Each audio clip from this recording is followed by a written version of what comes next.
Welcome to Recovering Addict. How's everybody doing today? It looks like our internet's kind of a little glitchy today, but that's okay. I don't really mind. But welcome, y'all. We got us a good show today. We got a speaker meeting. It's Speaker Meeting Friday. I like to hold a speaker meeting on Fridays if I can, if possible. So for the next few minutes, we're going to say what's up in the comments, let everybody get signed in. We're going to read our 24 hours a day.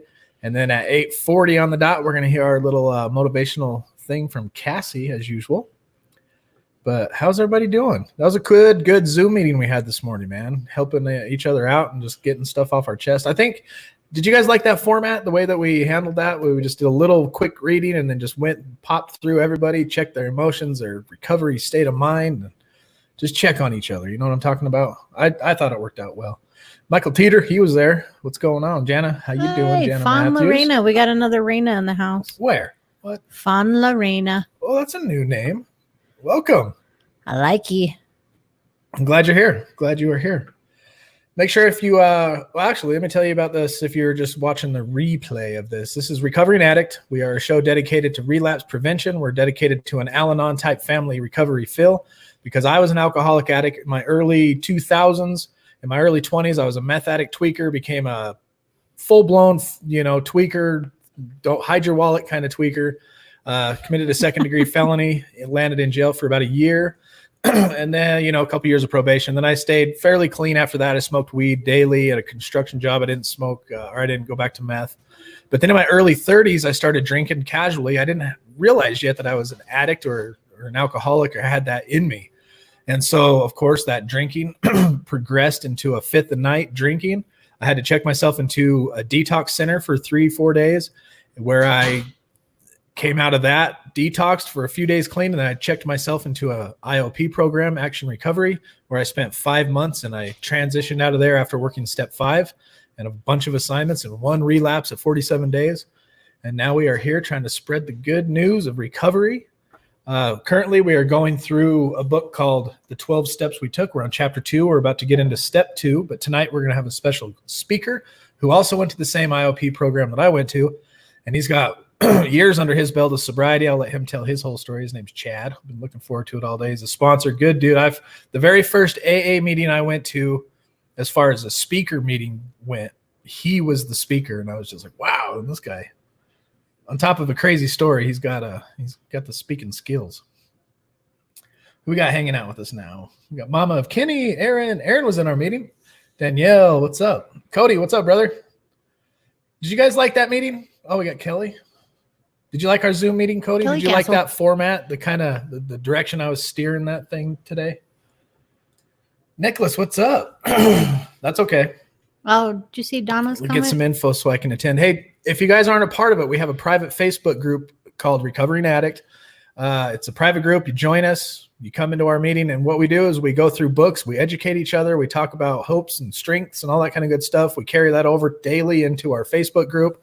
And then on Saturdays at 3 o'clock Mountain Standard Time, we have a Zoom meeting. Forgive me. Oh, I just smashed about a whole pizza. It was real good. I was getting hangry. I better eat before I get on here. I'm going to start yelling at Felice for something. Lisa D, welcome. Knock something over. Is that a new face too, or has she been here before? Lisa, welcome. I'm glad you're here. Lisa. Have you? That way? Yeah, you remember I'm the addict here. I don't remember 10 minutes ago. Penny. Well, if you guys want one of these shirts, our website isn't completely finalized so we can publish it yet. But if you want one of the originals, because this first batch that we ordered is an original. And if you check it out on the back, it says "We recover better together." Because we do. Shoot me an email right here. Shoot me an email. We'll hook up, and I'll be able to get you. What are they? How much are they? $20.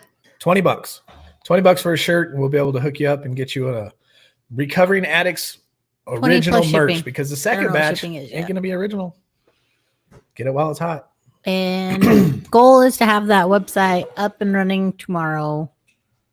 Up and running tomorrow, guys. You heard it from her mouth, not mine. I just have to figure out 2 things, and it's done. It got complicated for a minute. What's up, Bill? Glad you're here, bro. Andrew, welcome back. Anybody say that they liked or didn't like the meeting? Donna, is that a new face? I watched you, and I would like to know how you stopped Danya. or curbed my drinking.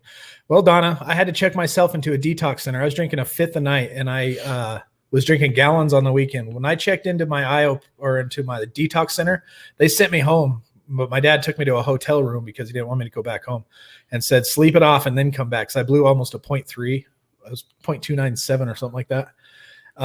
And I worked my program. There's no curbing our physical human body. We are addicted. We crave things, and you're going to continue to be triggered. And recovery, once you enter recovery, it's a lifelong battle. So I had to check myself into a hospital and detox because alcohol can be deadly to come off of. And then I had to check myself into a program where I worked steps 1 through 5 under a counselor. In this program, I was there from 5:30 to 9 o'clock every night. And so on top of curbing your drinking or stopping your drinking, you have to work on your mind. It comes down to your stinking thinking and who you are as far as how you think about things. And that's we are the problem, and we tried to use alcohol or drugs as the solution, and it doesn't work. It does not work. We got Sky hanging out with us. Hi, What's up? Sky. She was mad. She missed the Zoom meeting. She missed the Zoom meeting. Alicia's in the house. So yeah, the meeting was awesome. I hate what's going on with Simon. I know, dude. I wish I could reach out to Simon. I wish if he was closer. I don't know. All we can do is give him our love and hope, and then pray for him. I think everybody underestimates the power of prayer. So let's keep lifting him up for sure. We all go together tomorrow on a Zoom meeting at some point. Sweet. There's Nicole at Real Talk Recovery. Hey, She's got Nicole. the Real Talk over in the Recovery channel. Tacos. I tried to approach him from the dad side and not a 23-day sober preachy side. Yeah, no, you did good, bro. I felt his pain. I know that a lot of us fathers out there felt his pain this morning for sure. What's up, Emily? Welcome. Glad you all made it. All right, I'm about to read this. You guys. Oh, he's going to do it. I'm going to do it. Hey, what's up, John? John's here. All right, April 25th, the AA thought of the day. It says, I don't believe that AA works because I read it in a book or because I hear people say so. I believe it because I see people getting sober and staying sober. An actual demonstration is what convinces me. When I see the change in people, I can't help but believe that AA works. We could listen to talk about AA all day long and still not believe. But when we see it work, we have to believe it. Why? Because seeing is believing. So here's the question. Do I see AA work every day? And I think I do. My answer is, yeah, I do see it work. And when you think you don't see it work, it's because you see people not work it. It's a program that's set for success. The program does not fail you. You fail the program by not working the program. The meditation of the day is try saying, God bless him or her, if anyone who is in disharmony with you. Also say it of those who are in trouble with their own fault. Say it willingly that showers of blessings may fall upon them. Let God do the blessing. Leave to God the necessary correcting or discipling. You should only desire blessing for them. Leave God's work to God. Occupy yourself with the task that he gives you to do. God's blessings will also break down all your own difficulties and build up all your successes. Here's the prayer of the day. I pray that I may use God's goodness so that it will be a blessing to others. I pray that I may accept God's blessing so that I will have harmony, beauty, joy, and happiness. Amen. I like that. Amen. Oh, yeah. I'm glad you're here, Nicole. Thank you for showing up. Millie. Y'all go check out Real Talk. We got this trio. Actually, I think there's a fourth one to our stream team now. We got Lisa at Real Spill. She's in the group now. And then we got Nicole who comes on at 6. I'm talking Utah time, so do the math. And then Sober James comes on at 7. And then we are the late show here at 8. Thanks, Marcus. If you want one, shoot me an email.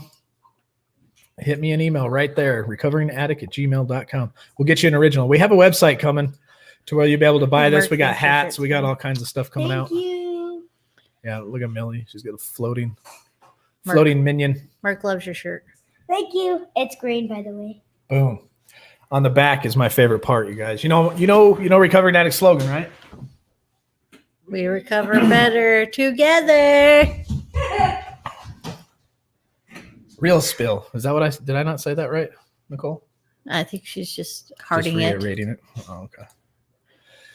So Donna Jones, she says she's attended AA and felt very unwelcome. Ooh, that's not good. My desire is to get sober. My experience is that unless you have been sober, you are not welcome. I would like a sponsor to help me through the process. There's somebody I'm talking to right now who has like the same kind of outlook on AA. Interesting. My advice to that, Donna, and what I've told this other person is that, and Felice has said it too, but support looks different when you're in active addiction than it does when you're in recovery.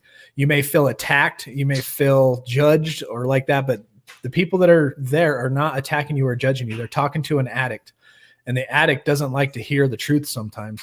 And if they're telling you things that I don't know your whole story, so I'm just from what I experienced, is when they see you think in a certain way and they correct you on it, you might feel attacked, but they're talking to the addict because it's the addict mind frame and the thinking that has to be changed over to recovery. And that's what it takes to work your character defects and the steps and things like that.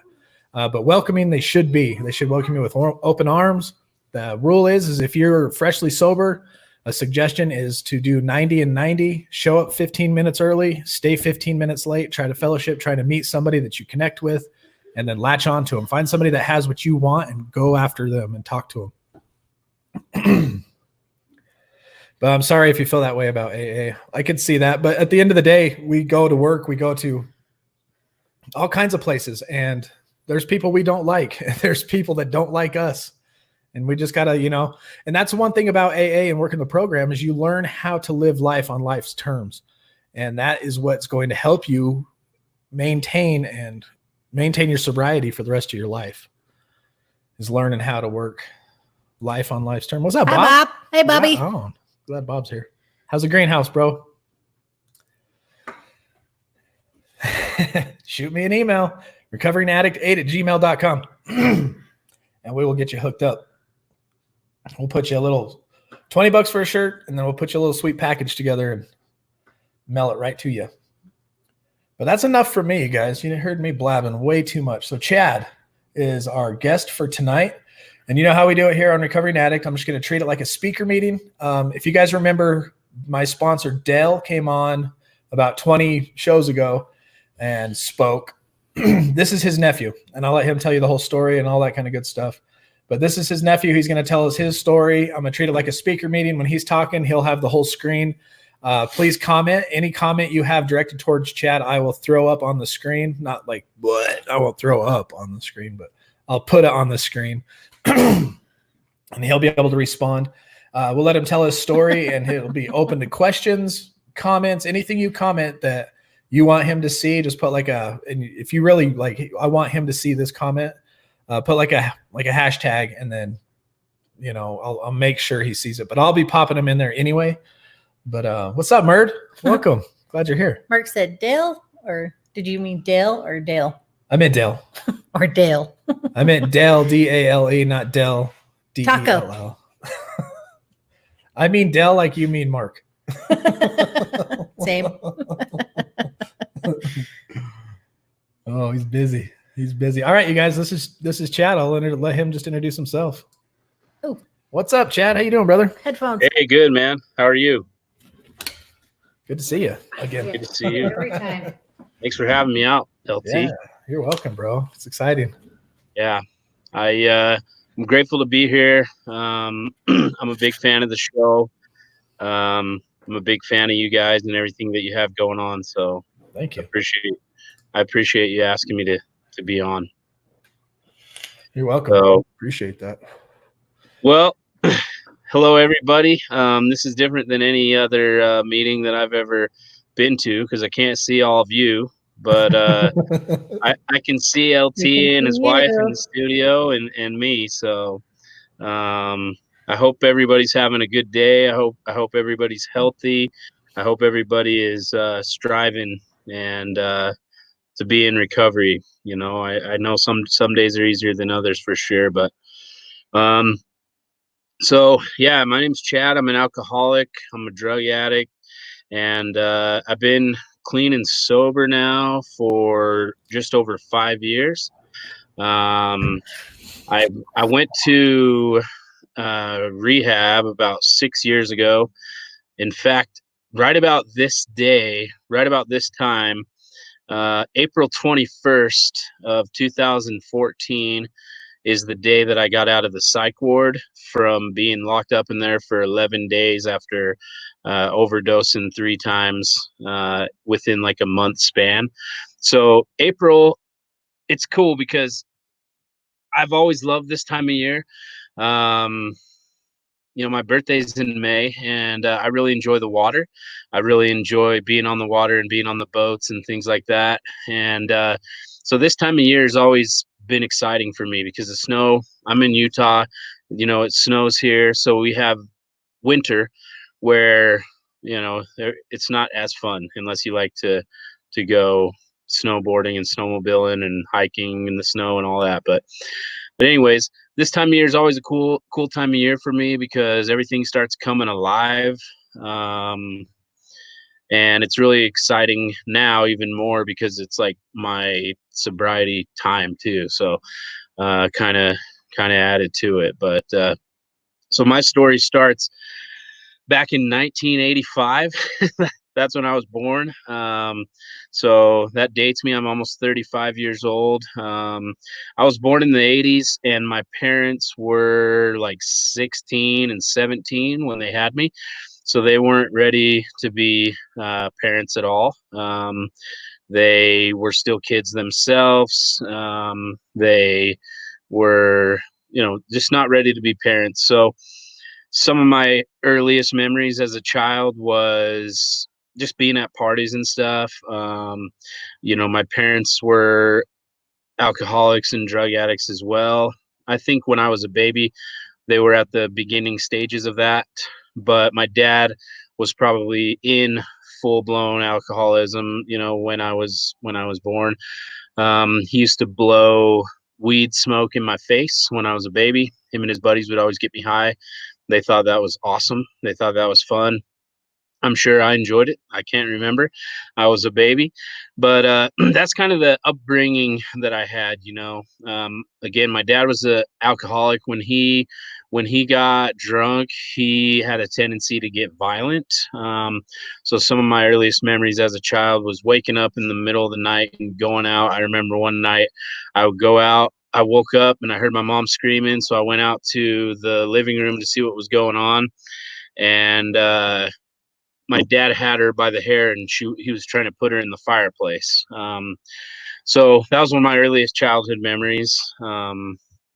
Just that was kind of how my upbringing was. So when I was 5 years old, my mom left my dad one day. I was like in kindergarten, I guess, or maybe I was still just in preschool. I can't really remember, but I came home from school one day and my mom was just like, hey, we're leaving. The house was basically all packed up.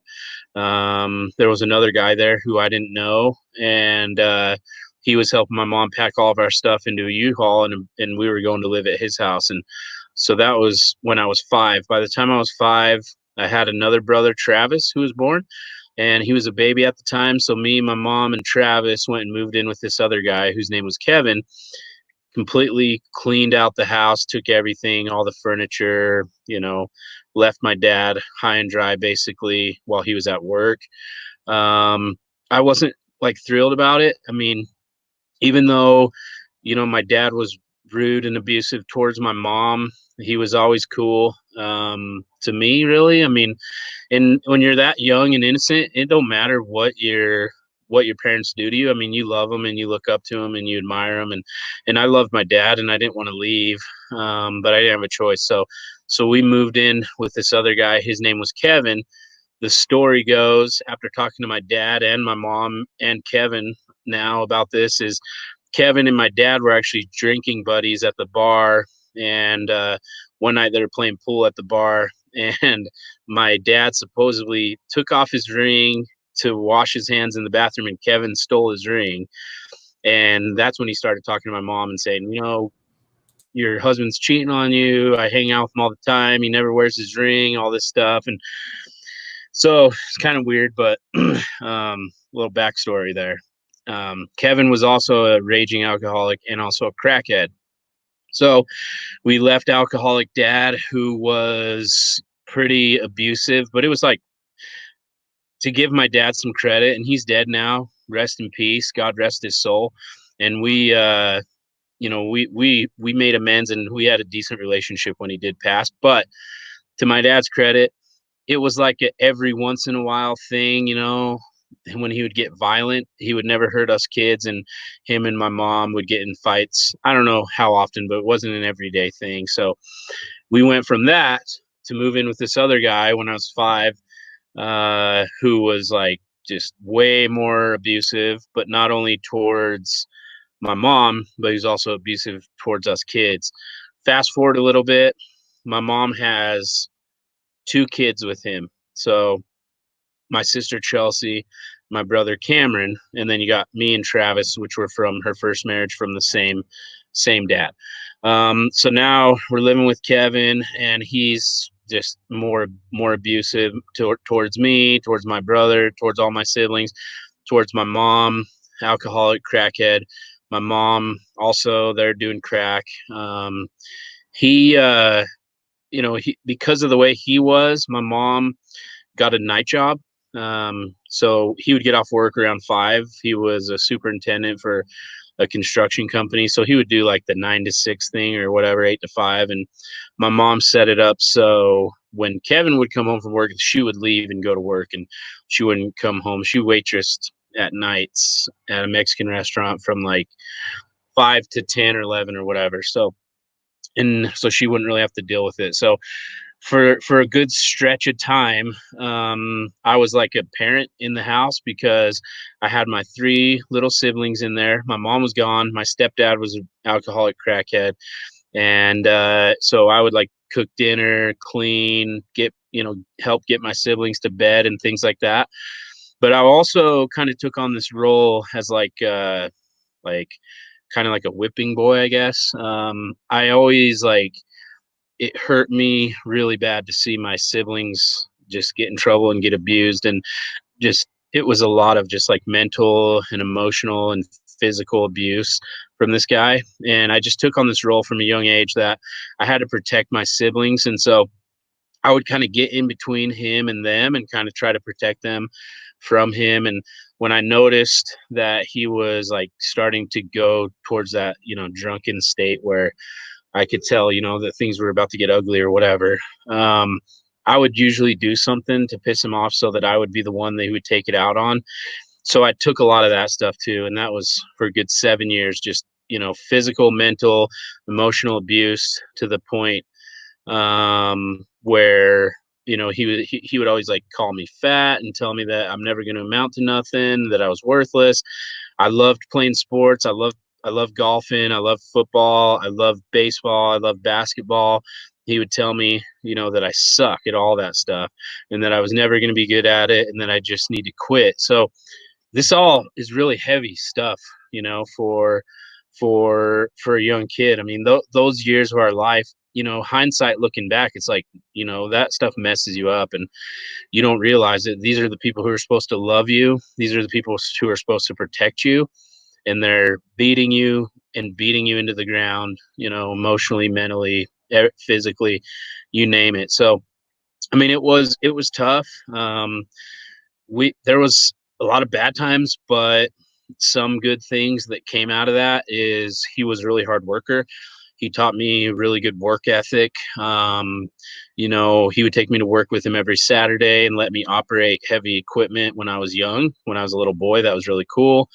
We would always go fishing together. He taught me how to fish. And I say this stuff just because it wasn't all bad. I mean, it's rare that your life is like 120% of the time bad. There's a lot of good stuff in there too. But for the most part, just a lot of abuse. And that was my upbringing. A lot of dysfunction. From the time I'm 5 until the time I'm 12, I don't see my real dad because he goes off on a meth bender. he has a new wife. They have another son, Tyler, and my dad's just on this meth bender, and so I don't see him, and he would come up every once in a while on his motorcycle or something and try to see us kids, or me and Travis bring us gifts or something, and my mom wouldn't let him see us or whatever. And from the time we moved out of his house, my mom just wouldn't let us see him.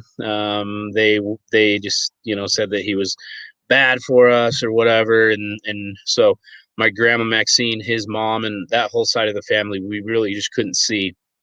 And in the beginning, when they first got divorced, we would go see my dad on the weekends and stuff, but it didn't last very long.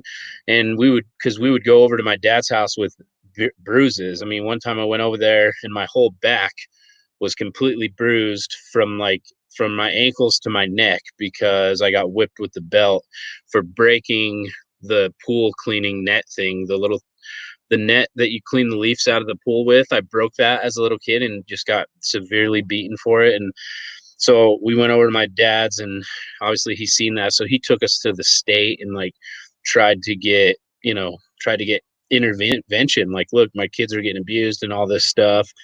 And it didn't work. My mom went in there and lied, and I don't know exactly what she said, but so my dad tried that several times to get us kids away from that abuse, but it didn't work. And from what my dad said, he just gave up because it was too hard for him to see us like that. And he said it was pushing him to the limits of his own sanity, where he was like gonna kill the guy, and they got in fights before. And so that was my dad's version of the story. I think there's a lot of truth in it, but I also know that my dad was a severe meth addict at the time, and so us kids weren't the top priority, as we should be, which all of us here as alcoholics and drug addicts, we can relate to that, because when we're severely strung out on drugs and alcohol, we don't have space for anything else, and kids included. Everything takes a back seat. So we didn't see my dad for at least 6 years. Same with my grandma. She would come up to the house and bring us presents and stuff, and my mom just wouldn't ever let her see us and stuff. So it was pretty bad. But so fast forward to the time I'm like 12 years old now, and things are starting to get really bad. My mom's addiction and her husband's addiction is starting to progress. We're moving a lot because bills aren't getting paid and we're getting evicted and everything else. I mean, their life is unmanageable, right? They're going out of control. They're big time crackheads. And stepdad Kevin's still an alcoholic at this time. And the abuse is getting worse and it's getting more severe. And what would happen is about 2 or 3 times a year, it would get so bad that my mom would actually leave. So she would take us kids and we would leave because it got too bad. And she was like, I'm done with this, whatever, I'm leaving. And we would go to our cousin's house, which was so cool. I would go to my cousin Cody's house every once in a while, or I would go to my cousin Lindsay and Kendra and Jeremy. So we were kind of going back and forth 2 or 3 times a year. We would leave for about a month and go to our cousin's house and everything would be good. And it's like, oh God, finally, as a kid, it's like I would experience all this relief and like all this freedom. Like finally we get to leave that hellhole and we get to go into our cousin's house where we feel this love and where they love us and protect us. And it's so fun because my cousins are there and we get to miss school and all this stuff, so I really loved those times in my life. And that was happening frequently. My mom would be fed up with it. She would get beat, or one of us would get beat to where it was like beyond appropriate. Not that that's ever appropriate, but to the point where my mom would leave. And so after doing that for like 2 years, and I was 12 years old, I said, okay, Mom, I'm not going back. So we left. The last time we went to my Aunt Cindy's and Uncle Kenny's where my cousins lived. And we were there for like 2 or 3 months and things were starting to go good. I was enrolled in school out there. And it felt like really this time was going to be different. It felt like we were actually going to be free from this, and that I was no longer going to have to put up with that kind of abuse. And it was good. And then lo and behold, my mom starts going back around him again, and I can see what's happening, and he's roping her back in. And I don't know if it was the drugs, or I don't know what he would do to get her back every time, but he always would get her back. And you know, so he's roping her back in, and it's looking like we're gonna have to go back to his house and live with him again. So I told my mom at 12 years old, I said, look, I mean, I'm not going back. So we can go. I can, you're gonna I'm gonna go live with my grandma. I'm gonna live here. I'm gonna go live with my dad. I'm gonna go live basically anywhere but there. So you can either let me do that, or I'll just run away, because I'm not going back there. So my mom's actually cool, and she let me move into my grandma's house, my grandma Maxine, who I hadn't seen in years. I mean, I had probably seen her just because we were living at my aunt's house, so she was kind of back in my life for the last couple months. But my mom's like, all right, you and Travis can go and just live with your grandma Maxine. And so that was awesome. And that's where my dad was living at the time. My dad was living there with his new wife and his new son, who I didn't even know, my brother Tyler. And we go there, and we go to my grandma's house where they all live, and we move in. And it's kind of a culture shock, to be honest. Like, it's just, it's a complete 180 from the lifestyle that we were living. And what the reason being is because my grandma was poor. Like, my growing up, even though my stepdad and my mom were alcoholics and drug addicts, I always seemed to have like the things that I wanted, which was like a bike and golf clubs. And back in the day, it was like Jerbo and Janko jeans and LA Gears that that lit up, and Jordans and stuff like that. And so I was pretty materialistic, and I still probably am. But those were the things that made me happy, was stuff, right? I needed stuff, because when I had those Jordans on my feet, kids thought that I was cool, and that kind of love that I wasn't getting at home was what I needed. So when I had really cool like GT BMX bikes or whatever it was, I just really liked stuff. And my stepdad would get me stuff, and he that was one thing, he always made sure that we had stuff, I guess. I don't know if that's good or bad, but I moved into my grandma's, and she was poor. And so me and my brother Travis, we move into the basement of my grandma's house. My grandma is with her retired husband, and they're supporting 3 other people. They're supporting my dad, his wife. They just came off a meth bender, and their new son. And my grandma works at a trucking company. She doesn't make that much, so she's supporting a big family. She didn't have a lot of money. Her basement wasn't even finished, so it's like those kind of things. When I say it was a culture shock, that's what it was. It was like, I grew up on the like upper east side of Utah, a place called Sugar House, which it's a pretty good area. And then I moved in with my grandma in West Valley, which is kind of like a worse area.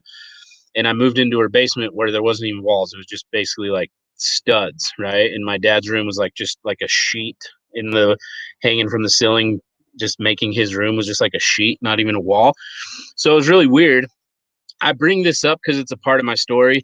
None of that stuff matters. Hindsight now, it doesn't matter. But back then, when I was that materialistic 12-year-old boy who needed Jerbo jeans and Jordans, it mattered, because my grandma couldn't get me that stuff. My dad couldn't really get me that stuff. And so I, with my entrepreneur mindset that I have and spirit that I have, that's when I started turning to drugs. And so was so that I could get some of that stuff. And I'll go into that part of my story now. But how that all evolved was my 2 best friends, Clint and Trevor. They also had alcoholic parents, and they were my best friends. And we were always hanging out. If we weren't, we were always sleeping at one of each other's houses, no matter what. Every night, we were always hanging out. We were always riding our bikes together. We were inseparable. So we're, 12-year-old kids, and we go to Clint's older brother Tony, and we're like, hey, we want to get high. We know that you smoke weed, and we want to get high. And Tony was like, oh, you guys want to get high? Okay, whatever. He rolled us 2 joints. He gave us 2 joints, and then he left. And he's like, don't tell mom or whatever. He took off. So me, Clint, and Trevor, 12-year-old boys with 2 joints. We smoked both those joints, and guys, it was like by far the best night of my life. Like, it was like, as soon as I smoked weed, as soon as I put that substance into my body, all this relief came over me. And all of a sudden I felt comfortable in my skin. I felt connected to these 2 guys that I was trying so desperately to fit in with for the last little while. I finally felt okay, and I finally felt like I belonged. And we laughed our asses off all night, and we ate like 3 boxes of ice cream bars, and Clint's mom woke up and found us passed out with ice cream all over. And it was just like funny, memorable, and it was an awesome time. And when we woke up the next day, none of that shit happened that they told us was going to happen. Like, we didn't go to jail, we didn't die, we didn't run over any kid. None of that stuff happened that they told us in Dare would happen. So from that day forward, it was like, wow, we found our answer to life. We're going to do this as much as humanly possible. And so we just went down that path, started smoking weed as much as possible. It's not really that easy for 12-year-old kids to get weed all so often, but once or twice a month we would get some and do it, and it was great. And then my 13th birthday rolled up, and my dad asked me, hey, what do you want for your birthday? And I said, I want to get drunk, and I want all my girlfriends to come over too, because I want to get them drunk. And my dad had this philosophy like, well, it's better if you do it in my house instead of doing it out on the street. So, okay, that's fine. So here we are, 13 years old, my birthday present. My dad gets me drunk and gets me high with him and his wife. They go out and buy us like 2 6-packs of like strawberry daiquiri wine coolers. And you got me, Clint, and Trevor, and like 3 girls, my crush, and a couple other girls were there. And it was like, again, the answer to life. As soon as I put the alcohol in my body, it was on another level. Besides just the marijuana, it was even better. So I just one up the marijuana, and it was like, oh my God, finally, I feel okay in my skin. I feel attracted. I feel attractive to these girls. I feel like I can dance better. I'm funnier. I'm taller. I got a deeper voice, whatever it is that we're going through at 12 years old, trying to fit in and trying to hook up with girls, right? So alcohol again was like, wow, solution to life. I want to do this as much as humanly possible because this makes me feel okay. And not only that, as 12, 13, 14, 15-year-old kid, you're kind of a badass if you're always getting drunk and high all the time, at least where I grew up. So I kind of took on that identity of like, yeah, I'm like this badass kid, and my parents are cool now because they get me high, and we can go over to grandma's house on 420 and just get high, and grandma won't say anything and my parents won't say anything. And so that was kind of my whole identity, was just like, now I'm the cool kid because I can get the weed and I can get the alcohol, and we can always party and do whatever we want, and there's no limits, there's no curfew, there's none of that. So now I'm like the cool kid, and I take on that as my identity. Now back to the story, to the part of the story where I had this underlying need and desire for material things. Well, guess what? Marijuana also helped me achieve that stuff, because now I got the whole Valley Junior High School where I went to school, hooked on weed, a bunch of 12-year-olds that need weed. So I would sell weed. I would get it from Tony or from my dad or from somebody, and I would sell it, and that's how I got money. And when I didn't have weed, I would sell oregano. When we were in 9th grade, so I was like 14, 15, I was selling all the 7th graders oregano, and I thought that was the coolest thing ever. Especially because they thought they were getting high and they kept buying it. Side note, I did the same thing in 1st grade. I think I found my dad's Playboy magazine, so I ripped out a bunch of pages and we're selling those at school for $5 to the 1st grade kids. So I was always hustling something. It's in my DNA, and I'm an entrepreneur still. I own multiple businesses now, but they're good businesses. I pay my taxes. They're legal. But so that's like 13 years old. I discover how to be a drug dealer, and I start down that path, selling weed, and so that's how it started to progress. And you can make the argument, people to us, they always said, like, don't smoke pot because it's the gateway drug and it leads to other stuff. That's 100% my story because I don't think if I didn't smoke weed first, I would have ever taken acid, or maybe I would have, maybe I wouldn't. But I don't think if I would have smoked weed first that I would have ever tried cocaine, right? It's like you got to kind of work your way up. And my experience is that it definitely is the gateway drug. And for me and all my friends, it just progressed. By 15, probably by 16, everyone's smoking cigarettes now, smoking weed, smoking cigarettes, and drinking all the time. We So, we used to race BMX and have a lot of fun doing that. But as soon as we hit high school and got cars, we quit racing BMX, and we also quit going to school. We just pretty much sloughed every single day to go get high and get drunk at someone's house. And by high school, we had this Indian dude at one of the Quickie Marts in West Valley who would sell us beer and never ID us. And so we were able to buy beer every single day as high school kid at the Indian market. And every day we sloughed school. I mean, we would go to school and like go to the first class or whatever. But by lunch every single day, we're gone and we're at someone's house, whoever's house we could be at, getting drunk and getting high. By 17 years old, it's cocaine.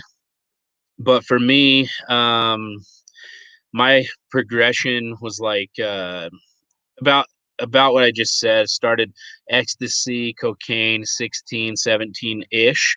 But something happened to me when I was 16 that really kind of, it sent me darker than I ever had been, because by this time, even though at 16 years old, I'm sloughing school a lot, I was still getting good grades and I still had goals in my mind. I still thought, believe it or not, I wanted to be a doctor. The reason I wanted to be a doctor is because I thought they made more money than anybody, which there's some truth to that. But I was still motivated by money. I was still selling drugs, and I still had this goal that I wanted to be a doctor. School was kind of important to me, but it wasn't really like a priority. It was just that it was pretty easy for me. And so I always got good grades, and I kept things pretty together, even though I was partying a lot and doing drugs and drinking a lot and smoking and whatever else. But when I was 16 years old, one of my best friends in the world, who was my cousin Kendra, she was like the sweetest girl to me. She gave me the love that I needed, even as a little boy. So I was 16, she was 19. So she was a few years older than me. She made me feel special. She made me feel cool.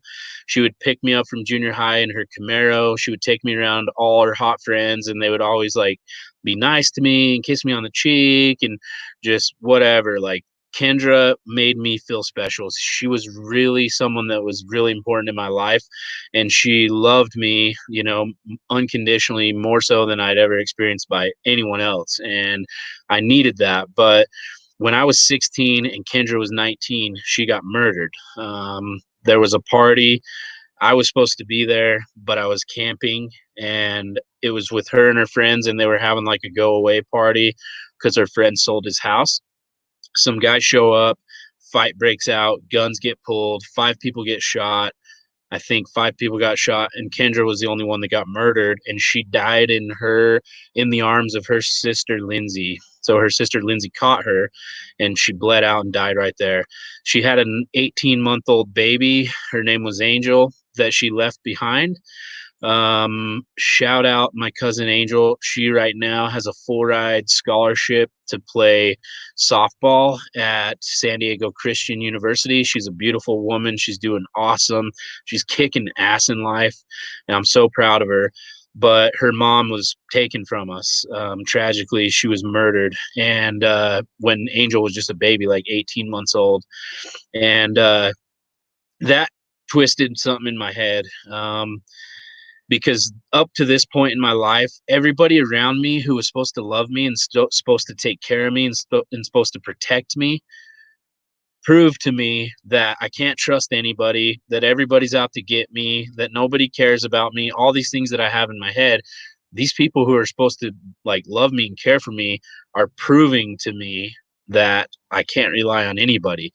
And Kendra was just a really special person to me that I knew I could count on, that I could talk to about anything. I opened up to her about stuff that I didn't talk to about anyone, right? And so Kendra was murdered, and that's when I was 16. And I don't have any other way to say this other than the fuck it switch. And I don't know if there's, profanity is not allowed on the show. I apologize, but the switch in my head went off and just said, screw it. Right. It's all good, bro. Yeah. Sorry. Let it rip. Yeah. The fuck it switch just went off, and I was like, forget life. Like, I don't care. I hate everybody. One of the most important people in my life has now just been taken from me and further proven to me that I hate everybody and I can't trust anybody, and that the only person that I'm supposed to please in this world and the only person that's going to watch out for me in this world is me. So that selfish self-centeredness as drug addicts and alcoholics that we already struggle with was now just like, I had that chip on my shoulder, and I had every reason to just be, out for me. I didn't care about you. I didn't care about anything. And everything in my head started to switch. And that was a big deal. I can say for sure that a big reason for that was because Kendra was murdered. A lot of other things play into it, I'm sure. Childhood trauma, everything leading up to this, being 16 and going through puberty and all the hormones and all that weird stuff trying to fit in. I'm sure all that had stuff to do with it too. But I was just like, F it. I quit going to school. I dropped out. Well, when I was 17, I dropped out my junior year. Like, the truancy police were like going after my dad. And so they finally put me in like this school where I only had to go 1 hour a week, and they would just give me like packets to do and stuff. And I would pay girls to do those packets so that my dad wouldn't get in trouble with whatever truancy court or whatever. By 17, Coke's hitting. Coke and ecstasy is starting to be popular in my little circle.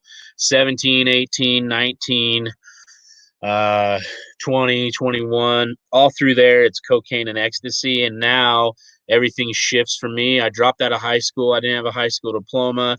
I wasn't worried about being a doctor anymore. I didn't even think it was possible or attainable. I started to get really resentful and feel like, the world just screwed me. The world gave me a shitty hand, and all I'm going to do is try to be the biggest drug dealer that I can possibly be. And I'm just going to try to get as high as I can every single day and drunk as I can every single day. And that's the only thing I cared about. My identity had always been, to this point, like the cool kid, kind of like the kid who's like a rebel and always, gets drunk and gets high and whatever. And so I stuck with that, and that's who I thought I was. And I started selling Coke. I had this little plan set up where I'd find all the parties, like 5 or 6 house parties every night, on the weekends at least. And I would just go to all those parties and just sell Coke, and it started to do pretty good, actually. I started to make decent money.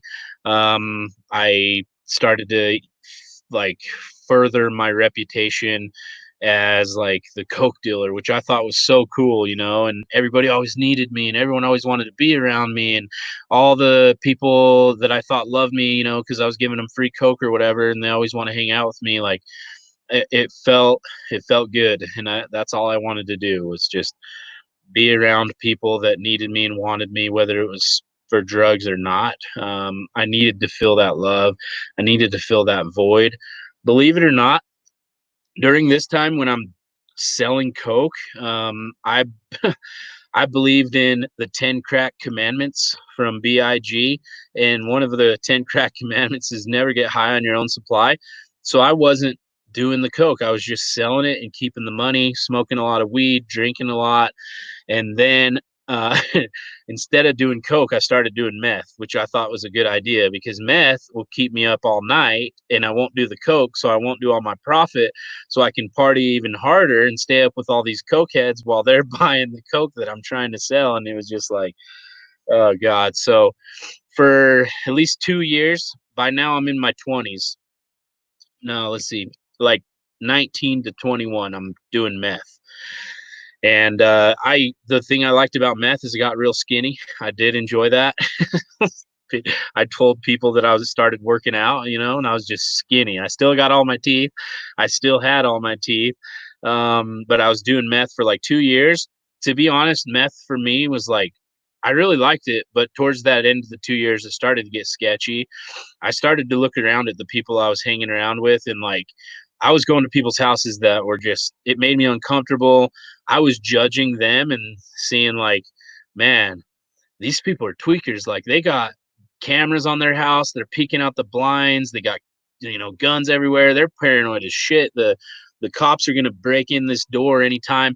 And I started to see stuff that I wasn't comfortable with, like women coming over and leaving their kids in the car for like a day, like the whole night, and just doing meth in the garage with me and my buddies and stuff like that. It just wasn't clicking. Like it's like I don't want to be around these people. I like the coke people better. The party people, the cool people, the bottle poppers.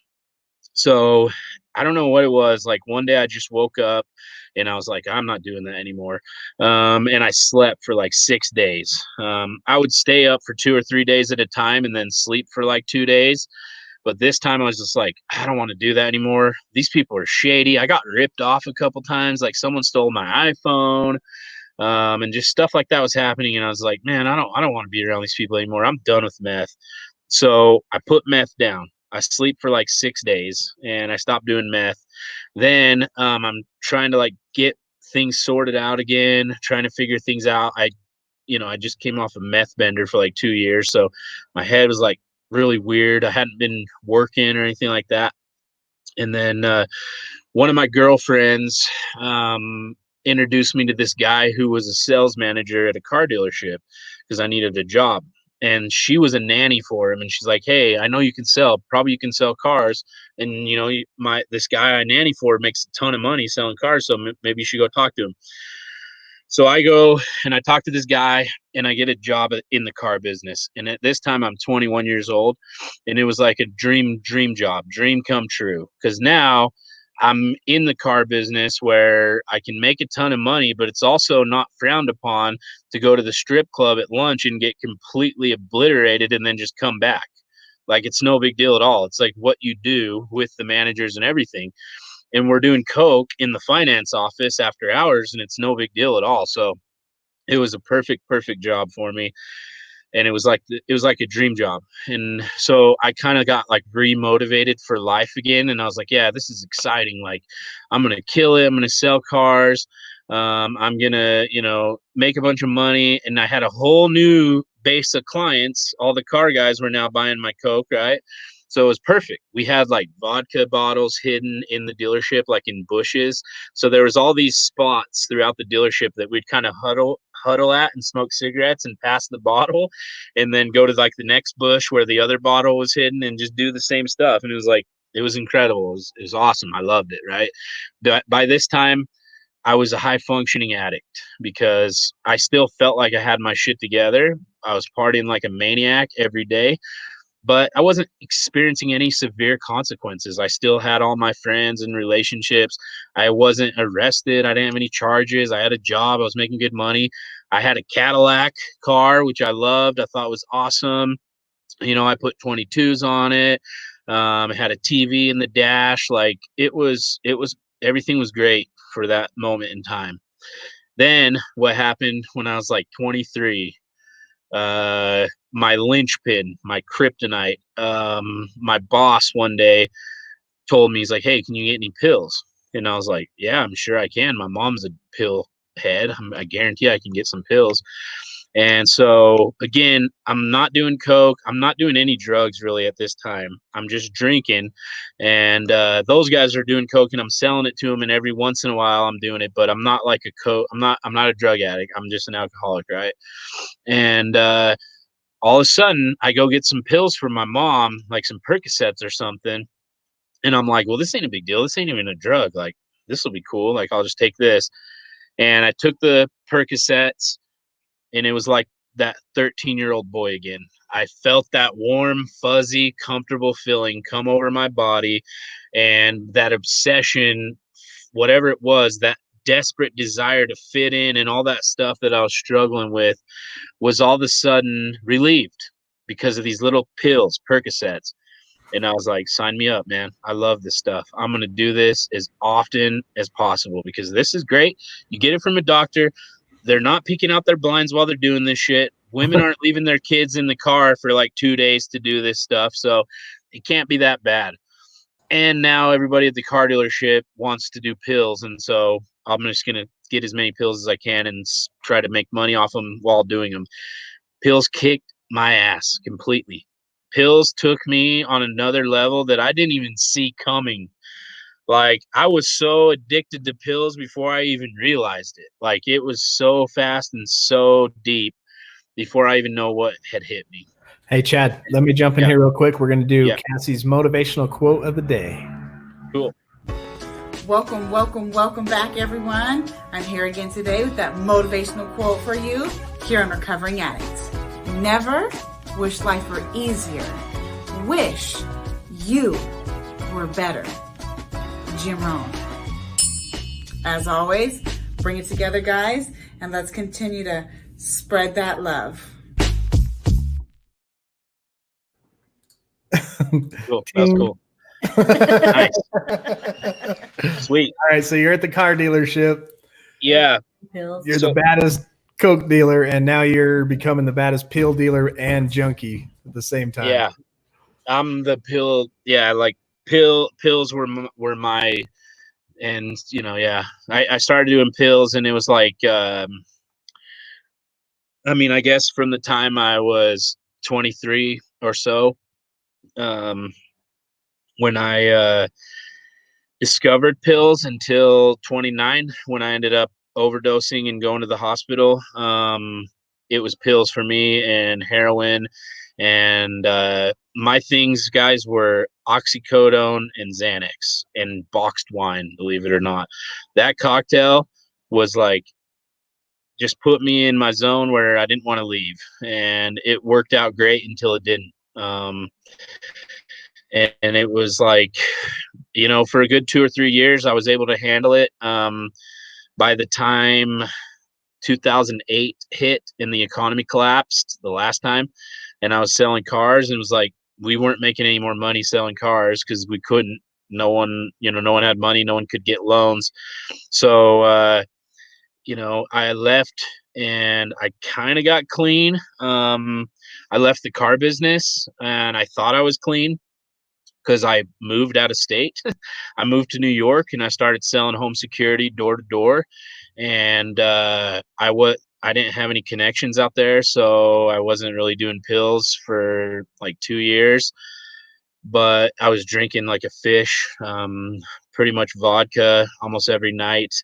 And that was going on for a couple years until I got back to Utah, and it was back to pills. So pretty much from the time I was 23 till I was 29, my life was about chasing opiates and benzos, and everything just, my life started to collapse. Like, when you're in sales, right? So when you have a sales job, I've always had some sort of a sales job, whether it was above ground or not.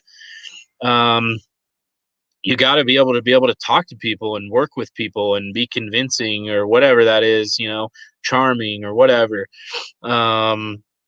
Pills and benzos took me so dark and made me so depressed that I couldn't even leave the house, let alone sell somebody anything, a car, alarm, anything like that. So now I wasn't able to work because I was no good at what the only thing I knew how to do was sell.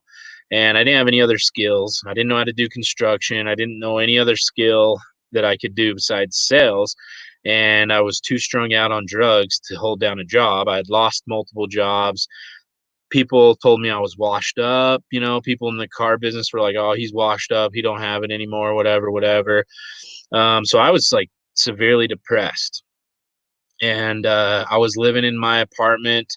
You know, fast forward, I'm 28 years old now, and this has been going on for years. Just fighting the beast, man, chasing the beast, trying to fill um my addiction, like with benzos and opiates, whatever I could get my hands on. Um, During that time, just more of the same, you know, selling what I could to get by. I didn't have a job. I had an apartment. I had a car. That the only bill that I could pay was my rent, and I knew that it was just because if I didn't pay it, I would be homeless. My car was paid off, so I managed to pay my rent. I never had insurance. My cell phone was on and off all the time because I couldn't pay that, and I didn't do anything. I never left my house. People came to my house to get pills or drugs or whatever. In fact, it got to the point where it was so bad. My cousin was living with me at the time, and I was like in this little crime ring with some doctors that would just give me almost an unlimited supply of pills. It was crazy. Two of those doctors, one of them wasn't even a doctor, he's like a social worker, but he's now dead, and the other one is now in federal prison for writing fake prescriptions. So I was like hooked up with these two guys that were in the medical industry, and I just had almost a damn near unlimited supply of pills. And where was I going with that? Yeah, so it got to the point where my addiction was so bad that my cousin was living with me. So I went to my cousin. I was like, dude, you have to take. He's not an addict. He's not an alcoholic. He's a normie. And I go to him. I'm like, dude, you got to take all these pills and you have to sell them for me because I can't. I'll take them all. So I would give him enough pills to pay my rent, and he would sell them and pay my rent, and the rest I would just do. And when I ran out of pills, which was rare, I would do heroin. I would go downtown and get heroin, and I started injecting. I started cooking up pills and putting them in my vein, and heroin, started to be very attractive at that time because it was a lot cheaper and it went a lot further. So I started, experimenting with heroin and doing all that. So, I want to get to the good part of my story, so I'm just going to wrap up the addiction part. It's so dark, guys. Like, I'm so sick. I'm so depressed. I'm so anxious. I'm so lost that I was done with life. Okay. I was like, again, that switch, F it. I'm done with this. This is it, man. Like, how I felt was, this is it. Like, this is my destiny. I didn't have a chance in this life. I got dealt a bad card. My parents were drug addicts and alcoholics. I was abused as a kid. Blah, blah, blah, blah, blah. All those lies that we try to tell ourselves instead of taking accountability for our own stupid choices, right? So at this point, it's dark. Yeah, Paul, it gets very, very dark. And that's where I was at. So I'm out of everything. One day, the sky falls. I'm done with everything. I don't have anything else I can sell for money. I don't have any pills. I don't have any more boxed wine. I don't have anything. And I'm withdrawing like a mother. And I'm thinking that I might die. Like, I'm thinking seriously that I might go into seizures from all the benzos and all the alcohol and all the opiates that I've been taking. And I think, that I'm going to die anyway. And you guys all know that dope sickness, the shakes from alcohol, it's not a fun place. So I find on my desk a bottle of air duster. And if you guys know what that is, it's the air spraying computer cleaner. And we experimented with that in high school. Like, if you inhale that stuff, it's like inhaling a helium balloon. It just gives you a little bit of a head change. So I grabbed the can and I just inhaled it. And what happens when you inhale about a whole can of that stuff, you just black out and pass out. And I don't know how long, but when you're in that sick of a condition, that's the best possible thing, is for you to just black out and sleep it off. So I inhaled the whole can of computer cleaner, pass out, wake up. I'm like, oh, that was kind of nice.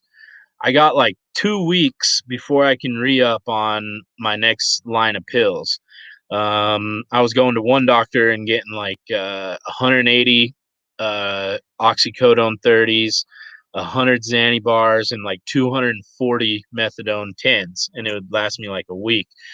And then once I would sell some of that stuff, pay my rent, and get a good supply of boxed wine, I was good.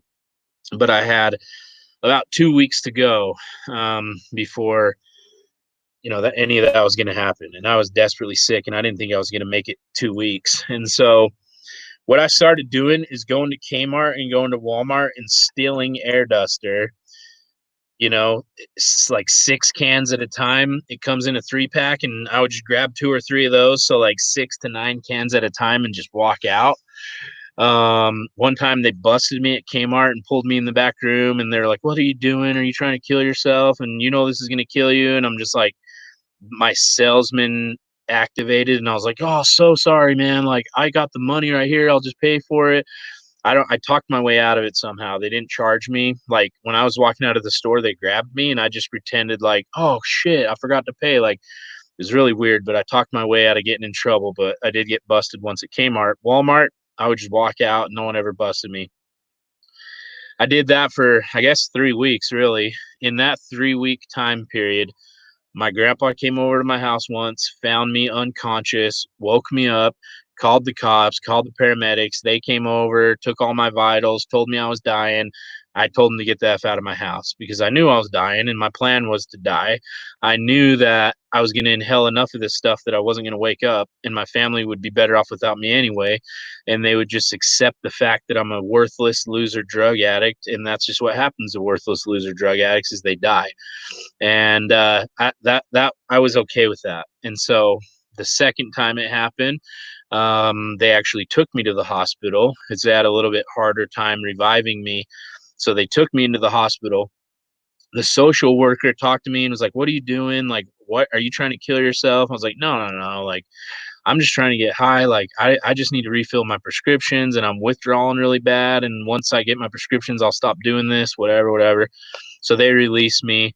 I go back and just do the same thing. So that second time when they released me, when they came to my house, they found like 16 cans of that stuff empty on my floor and a bunch of puke, because I would just drink Gatorade and inhale duster and puke on the floor until I passed out. So that was the second time they found me.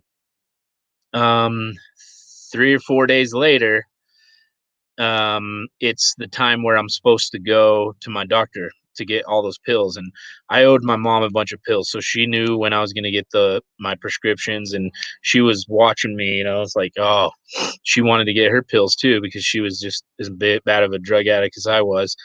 So that morning comes, my mom doesn't hear from me. She's worried, obviously, thinking that either I'm trying to hide from her so I don't have to pay her back, or she's worried that I'm dead. And so she calls my brother. My brother was living with me at the time, and she's like, "Hey, you need to go home, check on your brother. I haven't heard from him. He missed his doctor's appointment, whatever." So my brother says that he can't because he's at work or whatever. So my mom and my grandma come to my house. They get in my house, they kick in my door, whatever, and they find me in my bed, turning blue. My lips are blue. I'm not breathing, and I'm on my way out. And I was all right with it. That was my plan. I was fully intending on not waking up. So my mom and grandma walk in the door. There I am. There's something like 32 cans of this stuff on the floor. They had just been there like 3 days earlier and cleaned it all up. So those cans were within the last 2 or 3 days. Don't ask me how I'm alive. They woke me up, slapped me, whatever. I wake up, I see my mom and my grandma.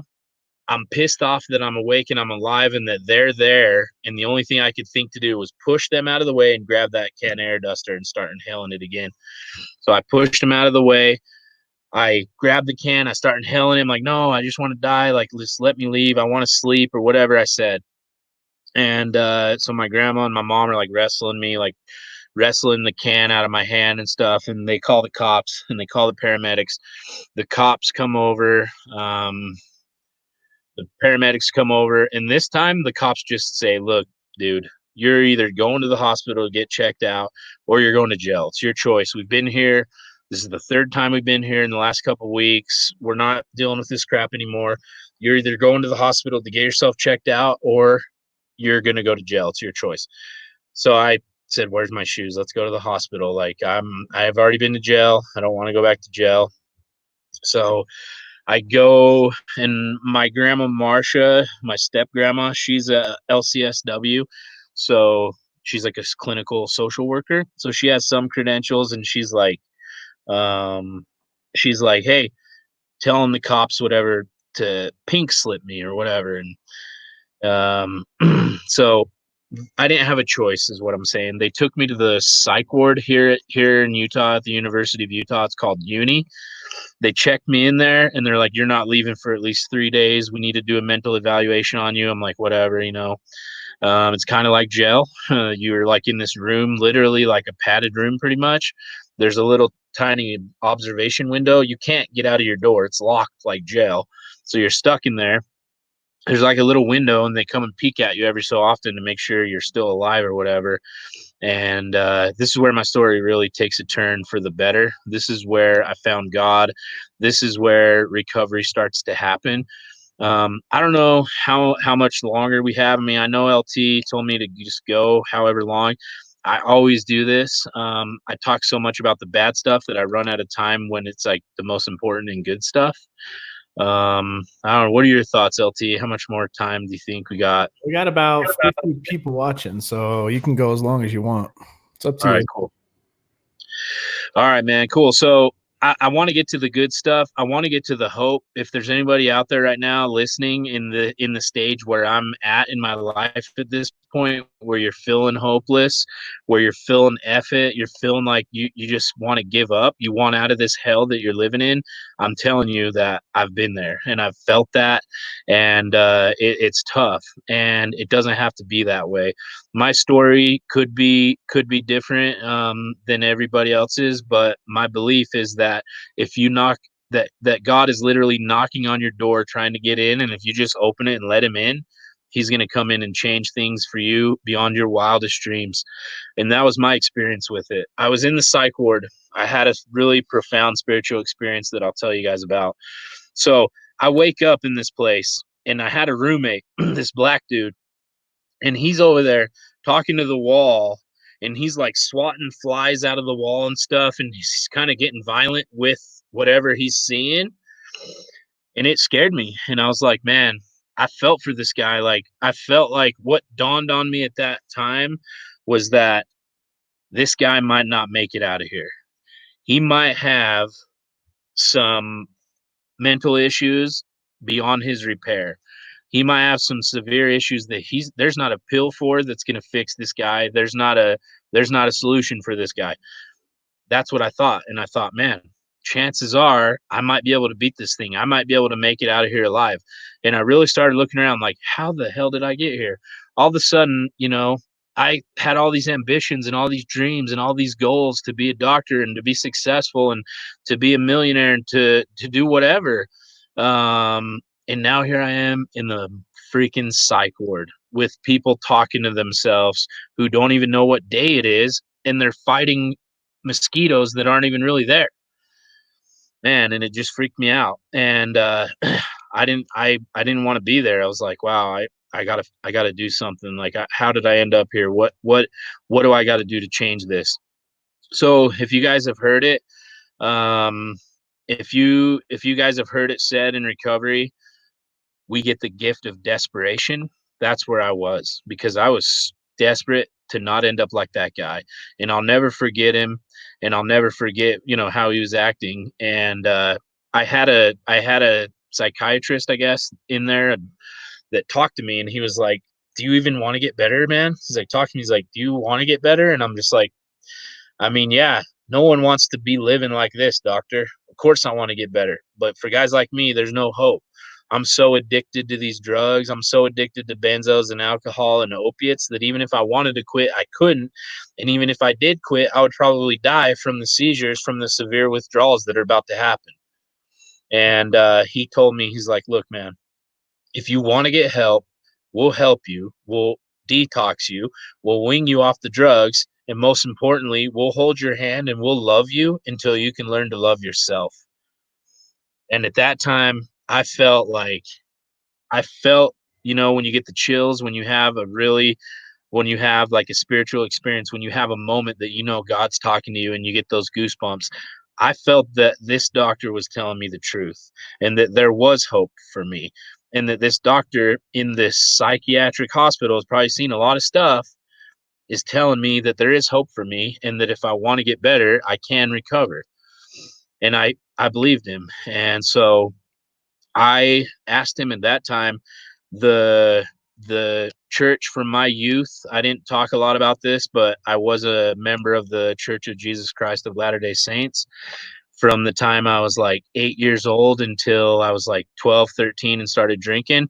That was the God of my youth. That was the God that I knew. So when I was in that hospital, I said, "Hey, do you have a Book of Mormon?" And the guy said, "Yeah." And the Book of Mormon is just another set of scriptures like the Bible. It's just another testament of Jesus Christ, and it talks about Jesus Christ, our Savior. And I got that Book of Mormon and I went back to my room and I got down on my knees and I had one of the most profound, spine tingling spiritual experiences that I've ever had. I, for the first time in my entire life, reached out to God and asked him for help. And I was bawling and crying like I had never cried before. And I still haven't cried like that since. And I was on my knees and I was just, tears were streaming and I was crying like I never cried before. And that whole time it felt like God had his arms wrapped around me and he was hugging me and he was telling me that it's going to be all right. And I knew from that moment on that God has my back and that if I turn to God, he is going to help me. He is going to lift me out of this place. And I know it's not going to be easy and I know it's going to be hard, but I know for sure that I'm going to be okay. And that if I want to get away from this life and to beat this addiction and to beat whatever I'm going through, that I can. And God's hugging me and telling me that everything's going to be okay. So I asked God for help. Like the next day, my uncle Dale, who you guys heard talking on this podcast last week, him and his wife came up and they had no intentions. They were just coming to visit me. They didn't have any intentions of inviting me to their house or trying to help me get into rehab or anything like that. In fact, my aunt said there was no way that she was going to let another addict move into her house because she had already dealt with it with her husband. And but they went up to the hospital and they said when they were talking to me, they just kept looking at each other and it was kind of weird, like they were having one of those moments of intuition where they knew what the other one was thinking. But I didn't know what they were thinking. And then all of a sudden they just said, "Look, if you want to get help and you're willing to come to our house, we'll help you get into a rehab center. Here's the rules. Like you can't drink, you can't take drugs, you can't smoke cigarettes. If you're going to be in our house, you're living under our rules, whatever. But if you want to get help, we can help you." And I was like, I accept. Like, again, the gift of desperation. By this time, I'd been in the hospital, 3-4 days. My grandpa and my brother had already cleaned out my apartment. I didn't have anything left anyway but a bed and a room full of puke. And they cleaned out my apartment and they were like, "Look, you don't have a house to go anymore. You're basically homeless. Here's your duffel bag full of clothes, your only possessions. You like a couple pairs of underwear and some gym shorts." Like I didn't have nothing. And I was like, okay, like I'm going to go to my Uncle Dale's house and I'm going to do whatever he tells me to do because he's already beat this thing. At that time, he had, I don't even know, 10 years sober or something like that. And he's a, similar story to mine, recovering crazy drug addict, alcoholic. And so I was like, all right, I'm going to go live at their house. I didn't know what else was going to happen. A couple days later, I got accepted into a rehab center. Well, I thought, okay, well, that's great. And I never understood this about rehab centers. It's like, why do they cost so much money? We're drug addicts and alcoholics. If we had money or we had insurance to go to rehab, we probably would. But, a lot of us, and I didn't have any of that. But by the grace of God, I got accepted to this rehab center on a scholarship. So I didn't have to pay anything. The only thing I had to pay was like a $400 administration fee. And I'm telling you guys this so you can see this is God working in my life, doing the things for me that I was incapable of doing for myself. I had, it was like a $400 administration fee that my grandma agreed to pay. So now I got a place to live. I'm going to my aunt and uncle's house to live, and I got accepted into a treatment center, all no charge to me. Things are starting to look promising. So I got out of that hospital on April 21st, 2014, and 2 or 3 days later, so right about this time, it's April 25th today, it was probably right around this day, to be honest, something close to it. I went to rehab my first day. So, a side note, before I went to rehab, I did have a car still. Another God moment that God took that car away from me. Believe it or not, I had like 2 or 3 days before I went to rehab. So I was like, I'm going to get high one last time because I'm about to go to rehab. I'm going to put, the drugs down, whatever. I didn't have any money. So what did I do? I said, I'm just going to go get a couple cans of air duster. At least I'll feel some kind of buzz. So I went and stole some air duster from Walmart 2 days before rehab, passed out at the wheel, went into oncoming traffic, head-on collision. This is a God moment, guys. I wake up in my car after just being in a head-on collision, not a single scratch on me. The two people that I head-on collision with are at my window with not a single scratch on them. And they're like, dude, did you pass out? And I was just like, I don't know. Like, I think something, I made up a lie. I said my tie rod busted, and that's why I swerved into them. The cops got there. I took the air duster, hid it under my seat. The cops got there. I lied to them and told them the same thing. It's like, hey, my tie rod busted. I swerved into oncoming traffic. I'm really sorry. And they're like, are you high? Are you drunk? I'm like, no, man. Like, I swear I'm going to rehab in 2 days. I'm not drunk. I'm not high. They breathalyze me. I pass. They give me a sobriety test. I pass. They don't give me a DUI. So not only did I get in a head-on collision from passing out at the wheel, I didn't get a scratch on me. The people that I hit didn't get a scratch on them, and I walked away without a charge. So if that's not a God thing, I don't know what is. But I know hindsight looking back, my first week of rehab, better yet, my first like 3 weeks of rehab, if I had that car, I wouldn't have stayed because I hated it. And I didn't want to stay at rehab, and it was really hard. And I didn't want to stay there. One of the big reasons is because when I walked into rehab and I saw the 12 steps of Alcoholics Anonymous, I thought, oh, it's this shit? Like, this is not what I signed up for. This is not what I thought you guys pay good money to come and do. I literally thought, because I always watched that show, Celebrity Rehab, like I thought it was going to be like women in their bikinis, eating 5-star meals, doing a little bit of yoga, and everything's going to be all good. Like, that's what I thought I was signing up for.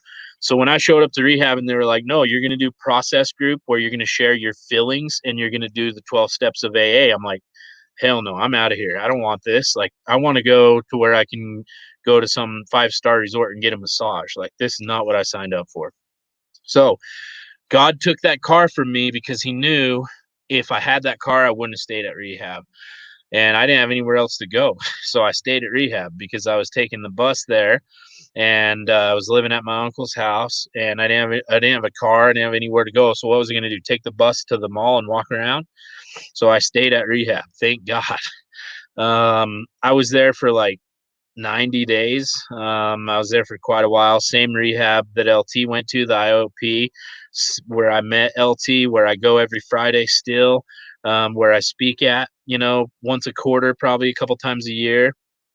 So it changed my life. There was an awesome counselor there, who really was able to get in my head and just make me think that things were my ideas. Like, he would plant these seeds in my head that would, I would think were my ideas. And if he didn't do it that way, I don't think I ever would have listened. So the highlight of rehab was just being able to learn some coping skills. But the biggest thing that came away from rehab is that I got introduced to AA. I'm going to tell you guys, I didn't want anything to do with AA, and I'm pretty sure I made that point clear. But a part of my story that I didn't share with you is that same house that I was raised in from the time I was 12 on with my grandma. Her and her husband met at the Al-Anon club in Murray, Utah, at the Al-Anon club. So they were trying to shove AA down my throat since I was 12 years old. They were telling me that I needed to go to AA, and I didn't want to hear it. And I definitely didn't want to, be like my grandma and grandpa. And so when I didn't want anything to do with AA, and I didn't want anything to do with the 12 steps. But my sponsor that I have now, his name is Jim. He's one of the techs at the rehab center that I was at, and he's a big AA guy. And I was telling him all this. I'm like, I ain't going to AA. Like, that shit's for the birds. It's a cult, blah, blah, blah, blah, blah, blah, blah, and he just kind of gently told me, yeah, you might be right. I wouldn't count it out, though. I would just keep an open mind. And so I was like, huh, all right. That's how I thought. I was like, all right, I guess I'll give it a shot. It was like interesting to me that when I went to AA for the first time in my life, I found a bunch of people that were trying to hug me and be nice to me, and they didn't want nothing from me. And I thought that was weird.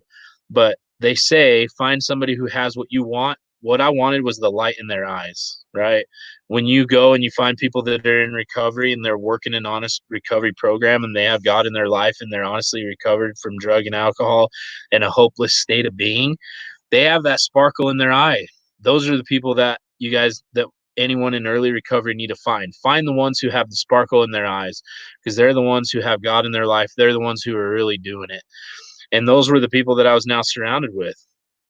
And so that was probably the best thing that happened to me that came from going to that rehab center, was learning some good coping skills and, doing the character defects and learning all about those things that are not good for us addicts and a lot of those traits that we live in, but also getting introduced to AA, because I took AA and I made it a part of my life. And I didn't just, I went to a lot of meetings. I don't anymore. I only go to one meeting a week, and that's the one at the treatment center, my home group, Courage to Change group, Friday night, 6:30 at Action Recovery Group in Ogden. But now it's on Zoom. But I decided that was going to be my lifestyle. I mean, I took AA and I really bought in. Like, it took me about a year before I bought in. I did the whole 30 days relapse, 60 days relapse, 90 days relapse, 6 months relapse. And then after the last relapse, it was like a classic big book story of I'm only going to have one drink. And then it turned into a blackout drunk for 2 days. And that's when I finally surrendered. And, our meeting last night that we had, the Zoom meeting, the topic was acceptance. And for me, that's what it was. It was a pivotal point in my recovery where I had my ass kicked for the last time. And I was done fighting the beast. And I put down the chains and I fully surrendered to the fact that I'm an alcoholic and I'm a drug addict. And when I put substances in my body, it activates the phenomenon of craving, and that craving is more powerful than I'm capable of controlling. So that's when I was able to just finally surrender. And in the doctor's opinion, in the big book of Alcoholics Anonymous, it talks about how we are as alcoholics. We're physically different than our peers. So a perfect example for me, how I could make logical sense of this, is my little brother. He can have 1 beer. He can have 2 beers. He can have 4 beers if he wants. For me as an alcoholic, as soon as I put a sip of that stuff in my body, it's off to the races. I don't want to stop until I'm passed out and blacked out. So that's when I was finally, after a year of being in rehab, being in AA, after a year out of rehab, finally able to surrender to this thing. And just, I threw my hands up and I said, you win, disease. You win, alcoholism. You win, drug addiction.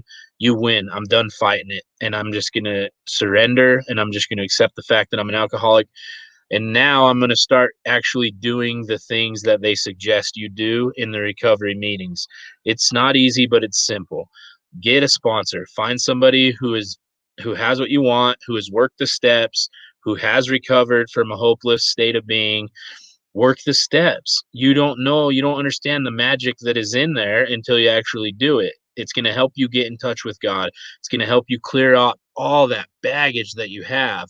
And then most importantly, service, man, giving back, 12-step. I mean, giving back, because when I was in those rooms and I was that, hopeless drug addict alcoholic who didn't know his head from his ass and was somewhere caught in between better than everyone and worse than everyone and not sure. I needed all those people in the rooms of Alcoholics Anonymous and Narcotics Anonymous to wrap me up and to, give me hugs and tell me it's going to be okay. And then, not only tell me it's going to be okay, but show me how. So, where I'm at now, guys, is that it's been 6 years since I quit fighting. Well, it's been 6 years since I left the hospital. It's been 5 years since I quit fighting. My sobriety birthday is February 24th. So last month I got my 5-year token. Since going to rehab and quitting drugs and alcohol and working a 12-step recovery program, and also going, I'm religious. I go to church every Sunday. I have a calling in my church where, it's a service position. I teach Sunday school to high school kids, and I love it. I'm able to share my experience with them and help them with the things that they're struggling with. I serve in AA. I've held service positions in AA. Just the GSR is the highest position I've held, which is not, it's like a group leader. But I'm always there. I'm always giving back. I'm always trying to talk to people and share my experience, strength, and hope. But since I quit drinking, what I decided was I'm going to use all that energy and I'm going to harness it and I'm going to put it into something positive. So now I spend just as much time as I used to spend trying to get high and drunk. I spend just as much time trying to build my businesses, and everything's going good. It's only been 6 years. I managed to get married. I'm married to an amazing person, spiritual woman. She's never been drunk. She's never been high. She's awesome. She's sweet. She keeps me grounded. We have 2 beautiful kids. We have my son, his name's George. He's 3 years old, and my daughter, Sophia, who's 1. We're building a house right now. Everything's good. Like I couldn't imagine that I would be doing the things that I'm doing with my life right now in just 6 years. Like when you're sitting in that seat and you're in that hopeless state of mind and you think it's never going to get better, man, I'm telling you, just give it 6 years. Look at all the crap you're going to accomplish. Like I never thought that I would accomplish as much as I have. And now today, the most important part for me is that I now understand that the only thing that's going to fill that hole that I was trying to fill with clothes, cars, money, women, drugs, alcohol, whatever I could get my hands on, the only thing that's going to fill that hole that I've constantly been trying to fill is God. He's been there the whole time. It's the only fulfillment that I'm going to get is sticking close to God. And that's what I do every day is I have this idea of how my higher power wants me to be. And I try to be that person. And when I do that, things tend to work out. They go good. When I'm living in faith and not fear, man, it's going good. So I don't know. That's my story. I appreciate the opportunity to share it with you. I hope that there's somebody on the other line of this computer that I'm staring into that took hope from that. And I, you know what? I love everybody that is in recovery and that's trying to be in recovery. Keep fighting the good fight. They say in recovery, don't give up until the miracle happens. Just keep coming back. Just do it. Keep coming to this show on YouTube. Keep doing whatever you got to do. For now, it's this show and Zoom meetings. But when the globe opens back up, get your butt down to the Al-Anon Club. Get surrounded by other drug addicts and alcoholics who have walked this path. This isn't a secret. I mean, AA has been around for so long. There's so many people that have recovered from alcohol addiction and recovered from drug addiction. And that's why they say it works if you work it. So don't be one of these guys who comes into these meetings or one of these girls who comes into these meetings and just listens and sits on your hands, because it's not what you hear here that's going to save your ass. It's what you do with what you hear here. So take what you hear here and apply those things in your life and be prepared for the miracles that are going to happen. Because guys, you heard my story and I shouldn't even be alive, let alone to be doing the things that I'm doing. And aside from, the success, it's like I'm able to be a father. I'm able to make sure that I wake up in the morning and give my kids breakfast. They're never going to have to see me, God willing, high or drunk. And those things for guys like me, they were they weren't within reach not too long ago. So that's all I got. Thanks for letting me share. Awesome, Chad. That was a good story. Yeah, thank you, Chad. I didn't know about half the comments I was displaying, but you are definitely have touched some people's hearts that needed to hear this. I liked what did Naomi say back here? Let me read that one more time. Yeah, check that out. This show is the only meetings they have since COVID closed everything up. And so hearing this story from you is inspirational to them. A lot of people have been saying the same thing. Just that's what they needed to hear is what you brought to the table tonight. And I like Friday nights because I want to be able to set it up on a schedule. I'm pretty structured with the way that I like to run things. And I want to set it up to where Fridays is time we always have a speaker. You mean Saturday? Is it Saturday? I don't know what Yeah. day. I feel like Friday is our meeting at Action. Right. We had Zoom yesterday, huh? But yeah, Friday, Saturday, either whichever one's ends up working out. But just because I do all the talking that I need to hear, you know what I mean? And just I need to keep myself in check through listening to stories like what you got. Is there anybody in the comments got any questions that they might want to answer? I saw somebody ask if you're a sponsor or not. Yeah, I am. I sponsor guys. I got a couple sponsors and or sponsees right now, and just it's great. I mean, it's a way to give back. There isn't anything special about me other than I've worked the 12 steps and I can show you what I did and what worked for me. So I definitely sponsor guys. Hey man. Yeah, it's Saturday, Bill. Got that. Yeah. Yeah, Petey says, amen, Chad. It works only if you work and keep coming back because we recover better together. Yes. Totally true, man. Totally true. I mean, in LT and, some of us, once you're around for a while, you see the repeating process and you see people come and go, and it's always the same thing. It's like once you get enough evidence that this actually works, it's easier to keep doing it. At the beginning, you're having to go on blind faith. If you're in the beginning, just go on faith. Just take my word for it. I mean, you've seen how hopeless I was. Like I had no life skills whatsoever. And I was insane. And now here I am. So it works if you work it, but it's kind of a painful process in the beginning. You can reach me on Facebook or email, whatever, man. You can put my email if you want on their LT. Email up here real quick. You want? Yeah. You have it? Give me 2 seconds and I'll type it in here. All right, go for it. So Chad, CHAD .Lundell LUNDELL @gmail.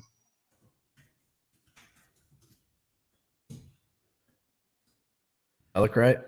Yeah. So you can reach me there. If you look up that name, it's like the only one on Facebook.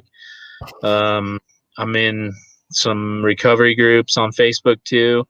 And then if you're in Utah, come to the Friday night Courage to Change group, and I'll be there almost every Friday. Yeah. Summer's tough though. I always go out of town Fridays. But you in Skidoo or something like that too, didn't you? Yeah. Wave runners. That's what I like. There you go. Yeah. I'm going out. So I went out once this week and I think I'm going to go out again tomorrow. It's a nice day today. We went disc golfing this morning. I already told you that, but yeah. Freaking sober James got me hooked on disc golf now. Fun, man. Yeah, it is fun. Unless you throw your thing in the pond. Yeah, we lost 2 discs. No one wanted to go swim for him. We tried to get Millie in there. She wasn't having it. She almost went in, but then saw a dead fish. Oh, yeah. Gosh. Dang. Good night, Terry. Have a good night, brother. Hey, thanks, Terry. I appreciate it. Bryson. He just hit 35 days today. Bryson did. It's awesome, Bryson. Marilyn says she wants you for a sponsor. And these digital times, it's pretty easy to communicate back and forth through email and stuff like that because we're not, like answering the phone or having to show up face to face. So just like I've always said, hit me up through email. I'm sure Chad wouldn't mind, if you got a little question on your heart. Yeah, hit me up through email, and then, can exchange info and just, Go from I'm there. a good listener. I don't know. The only advice I ever have is just what's worked for me. And I don't know if it's a cure all for everybody, but I mean, my experience tells me that if you're willing to give recovery an honest shot and do all the things necessary, then I mean, it does work. So, That's true.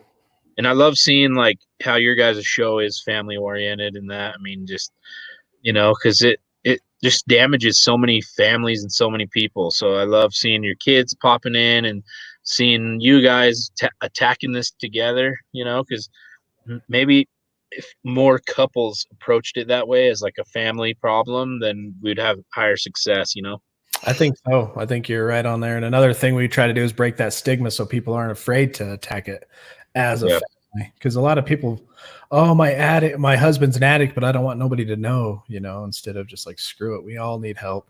It's a family recovery. Exactly. Just wanted to tell you something. I'm 36 with 6 months, and hearing your story tells me that I'll be okay no matter what. So again, thank you.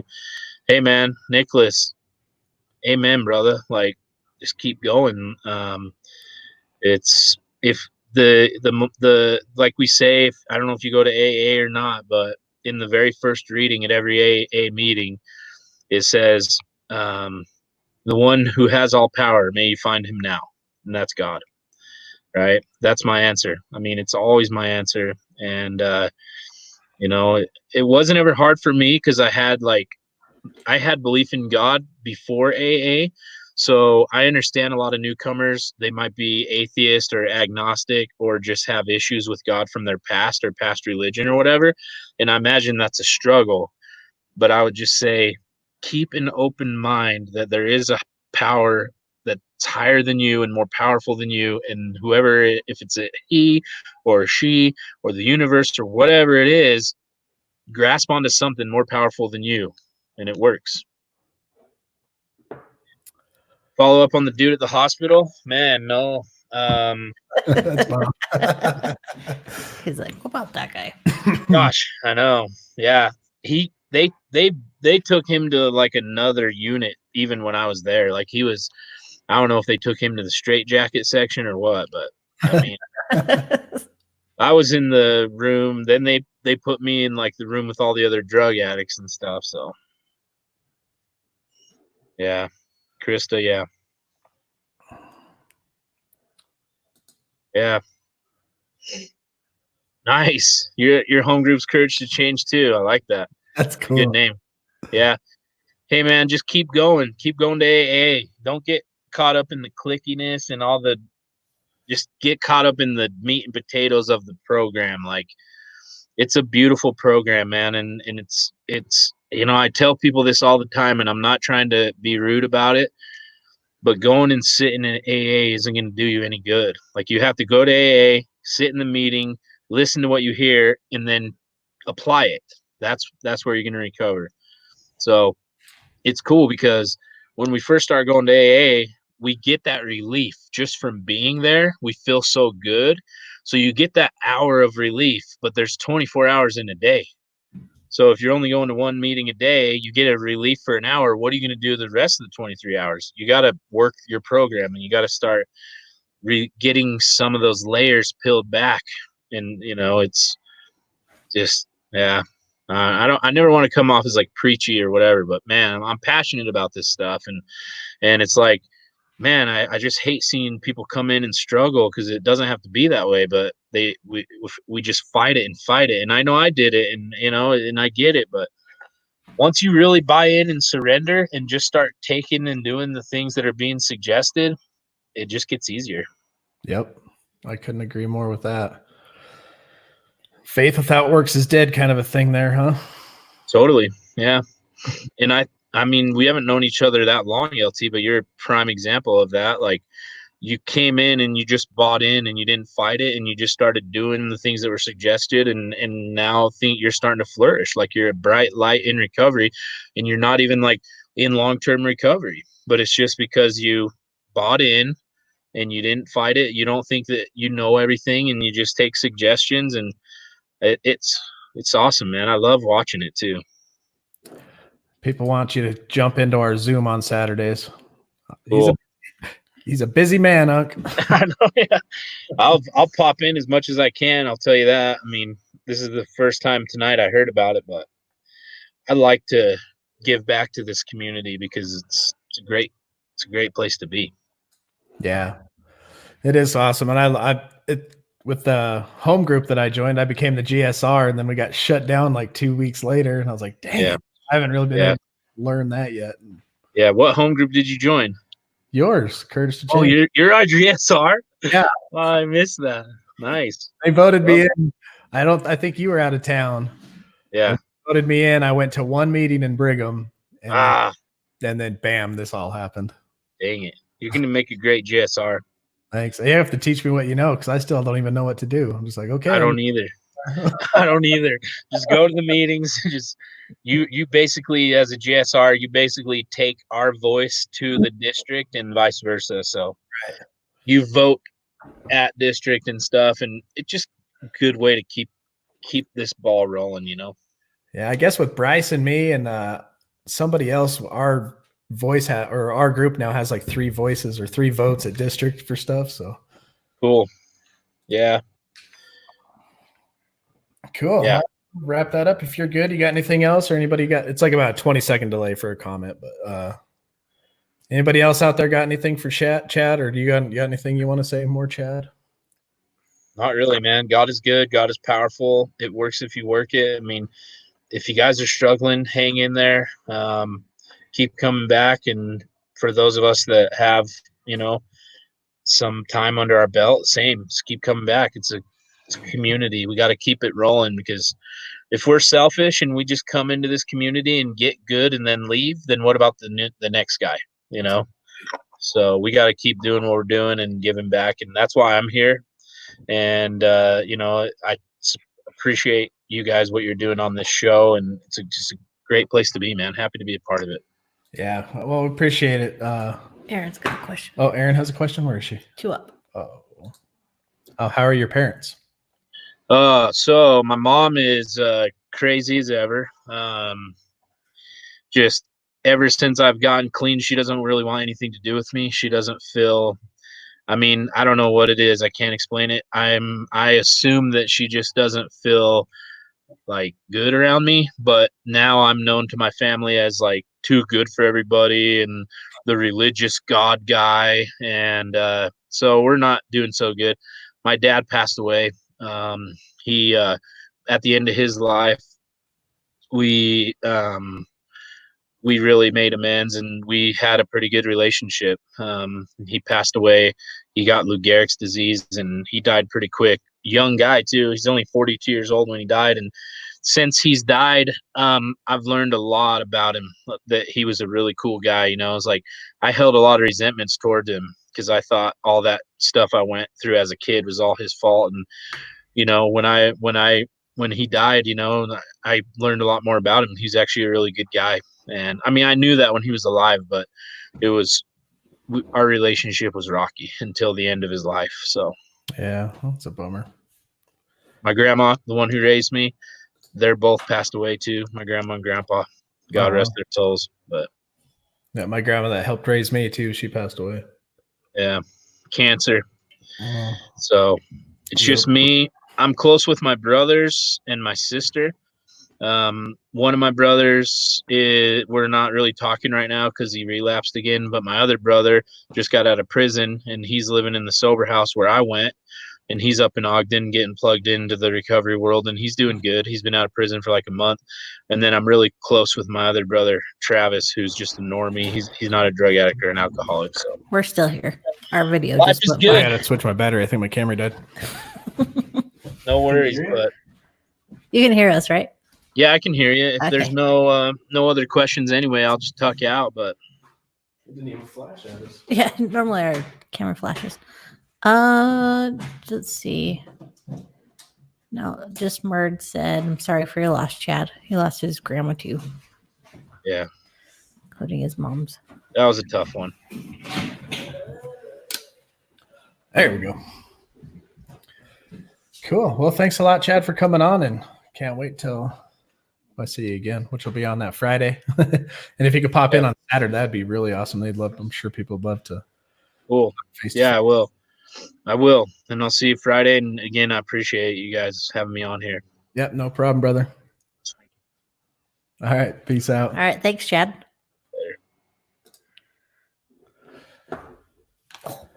Sweet. Years. Yeah, the Zoom was way awesome today. That's okay. You don't have to worry about it. I try to keep it on track. If you were in the Zoom meeting, and I got Cody's response, what did you think about the format that I laid out for that Zoom meeting? As far as just like, hey, let's go one at a time, see where everybody's head's at in recovery. What's our emotion for the day? Because remember what Chad just said in his story about when you go to rehab, it's about talking about your emotions. And the reason is because through numbing our emotions, we are now experiencing emotions that we forgot or maybe even never had. And on top of forgetting what they felt like, we're experiencing them on another level because we're not numb anymore. So we need to sometimes talk our way through them and say it out loud into reality. And it just brings it to our conscience. And it's good to talk about. So I enjoy just throwing out the emotion. If you feel angry, I'm angry. If you feel sad, whatever. Oh, a little behind on that one. Great, simple, yet to the point. Yes. Good night, Tracy. Night, Tracy. Thanks for coming. Hey, Linky, let's read should we do daily reflections? I've been going to the just for today. I've been digging just for today's. Entering a new dimension. In the late stages of our drinking, the will to resist has fled. Yet when we admit complete defeat and when we become entirely ready to try AA, our obsession leaves us and we enter a new dimension, freedom under God as we understand him. Page 238, as Bill sees it. I am fortunate to be among the ones who have had this awesome transformation in life. When I enter the doors of AA, alone and desperate, I had been beaten into willingness to believing anything I heard. One of the things I heard was, this could be your last hangover, or you can keep going round and round. The man who said this obviously was a whole lot better off than I. I like the idea of admitting defeat, and I've been free ever since. My heart heard what my mind never could. Being powerless over alcohol is no big deal. I'm free and I am grateful. Sweet.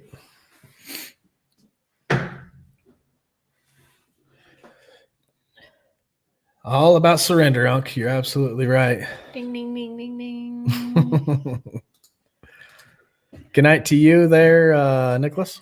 Glad you were here again today. It was awesome. Aaron, good night. All right, well, let's say our serenity prayer. Shout out to Sawyer House. Sawyer House. Yeah, glad you're here, Naomi. Hey, if you want to send us a picture of your sober group that likes to watch this, I'll put it right here where this recovering addict sign is and have you guys hang out with us during the show if you want to. Send it to recoveringaddict8@gmail.com. Hey, Naomi, are you guys making tortillas tonight? Tortillas. That was Italian. Sorry, Polly. Yeah, that was wrong. No. Tortillas. Who are we not? God. Grant me the serenity to accept the things I cannot change, the courage to change the things I can, and the wisdom to know the difference. Amen.